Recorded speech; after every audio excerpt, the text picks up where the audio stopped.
Well, I had heard about the Billies for some time before I came to a gathering, and had resisted because I thought what I had heard sounded like not something that I would ever be interested in. But a friend went to a gathering and came back raving about it and just said, "Fred, this is something you just have to try." So I thought I'd stick my toe in the water, and I went to a potluck in San Francisco, the next potluck in San Francisco, and I walked up the walkway to a strange house, knocked on the door, and the door opened, and the man there said, "Fred?" And I said, "Robert?" And this was somebody that I had known many, many years before in Washington, D.C., and actually I thought he was dead. And here he was, involved with the Billies, and opening the door at the potluck, and I thought that was a sign from heaven that I should go to a gathering. So I ended up at a July gathering, and I think that was 19 years ago. I actually don't know. I know how I first encountered him. I was walking through Civic Center at a Pride, probably, 12 years ago or something like that. And I was walking past the Billy booth, and I made eye contact with someone there. And we just had the sweetest exchange. It just really resonated with me. And I saw the group of men behind him and just identified them as my people somehow. But that all went dormant, and I didn't think about it again until about 5 months ago. Somehow I encountered some link to a link to a link to a link that ended me up at the Billy website, and I remembered that sweet smile that flashed at me those many years ago, and just felt called to come. And last gathering was my first one, and I really don't know how I ended up here, but I'm so glad I did.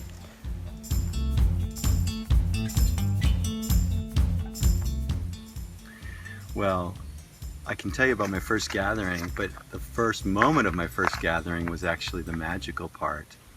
I had found out that this group had a ritual called a heart circle, and that it was going to start at 1 o'clock on the Friday of this particular New Year's gathering. And so I made an effort to get there in time for the heart circle, because it just seemed like the right thing to do. And when I entered the room, it was very crowded and it's full of men, and everybody was seated, and there didn't seem to be a place for me to sit. And this one gentleman saw me come in and waved for me to come across the room and asked what my name was. And I told him I was Robert, and he said, "Are you from New Jersey?" And I was so confused because I was in Sonoma County in a redwood forest, and he was asking me if I was from New Jersey, and I said, "Well, I lived there like 35 years ago as a young kid, but I haven't been back since." And he said, "Follow me." And we went across the circle, and there I was reunited with a friend that I had from age 10 to age 15 in Trenton, New Jersey.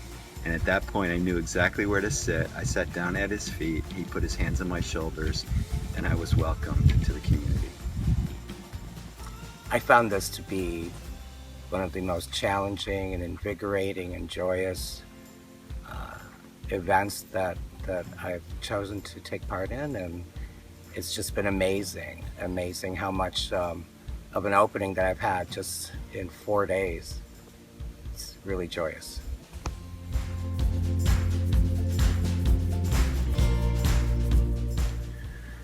I was just talking about Billy Magic. Billy Magic is when serendipity and chance creates a moment that is life-altering. And I don't know what makes it happen specifically, but I've seen it happen so many times at gatherings where people have been in crisis or people have been in need, and exactly what they need has manifested. And that's a remarkable thing to watch and a remarkable thing to see actualized in the world.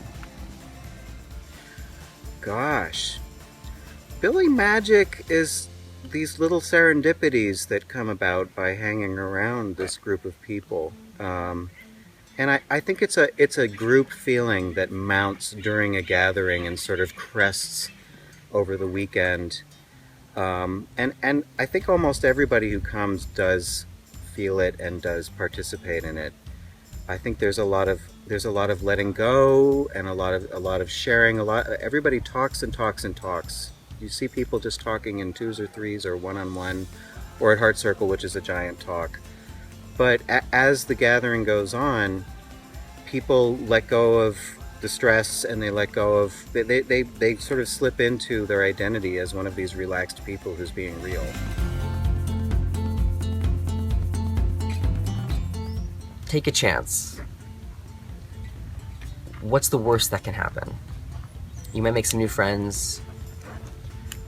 You might even challenge yourself a little bit. But the Billies are yourself expressed to the world. And so come, make it your own, and maybe even fall in love with yourself, and maybe some other people as well. They have to come and find out for themselves. And I would tell them my personal experiences that I have here. And that's all I can give them is my personal experiences, how wonderful the groups are. And I think it's good for them to experience that on their own. And that, you get to be much more who you are and have much deeper conversations than you would passing in a bar or so on, at a party. It's actually, what I would say is, it's like a 5-day party, and during that period of time you really get to know people on a much deeper level than you do at any other time of your life.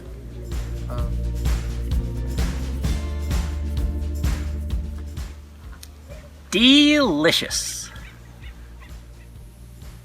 Honesty. Brotherhood.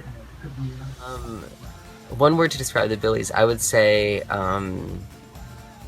brotherhood. I'd cheat and say a few more, which is, I'd say connection, I'd say vibrancy, I'd say love, I'd say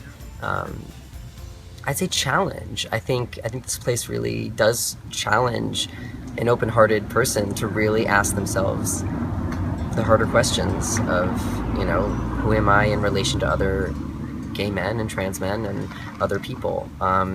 So I'd say, in one word, I'd just say pivotal, I'd say peace, and I'd say home.